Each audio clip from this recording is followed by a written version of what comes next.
Kaunti ya Kisii na Nyamira cia boligwe kubeke merovelio yo Kenya obukurumi obwo abaire bokoreka ase obukorerwe gasi which county chichionsi aniga kwane twene Elijah Kombo omunene bwe kiombe getagiye serikali gya Garden Africa Foundation ebirarwe toroboti rwo kubuganirya omwaka moya munasabeto omosori kire kutubiko okorobotuki asama bayo Nime asensemeyemo imeye constituency ya Kitutu Chache North asimonyagatingi ya tarete awoto mreneteno mo director of the Garden African Foundation oyo nande ole omunyakirogo gwe kyombekyo ekyombekyo gekurawa no mo director oyo naende ole omunyakirogo of the Garden Foundation omusike Elijah Kombo oyo anene muno oakire ekoko gocha ase obutumekyo bobwe chibesa ase county ya Kisii amonelia ya Nyamira anene muno nigo agikeretie ebikoro byobutumeki obobebwe chibesa ase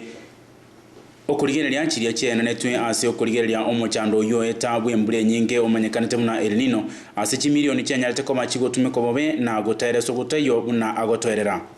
It is my sincere hope that even as the IBC starts registering voters earlier this year, we will have the goodwill of Kenyans to register, and especially my colleagues in the diaspora to get out in large numbers and register.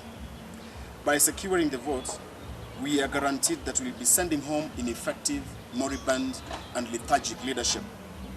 Kenyans have witnessed massive corruption of public resources, diversion of public funds that are meant for the public good. The government has turned a deaf ear and it has blinded its eyes from action. The opposition as well is not becoming a solution to these problems. We have seen a lot of bickering in 2015, and it's our sincere hope that in 2016 we will be able to ensure that the devolved functions of the governments are working well. Last year, Kisii County was one of the counties that was listed for corrupt practices. 600 million Kenya shillings was corrupted, and the DPP asked for investigation. From June last year up to this time, we've not gotten the results of those investigations. I'm asking the DPP's office to ensure that we know the results of the corruption that is happening at the Kisii County government. Secondly, there was money that was released for the disaster, for the El Nino.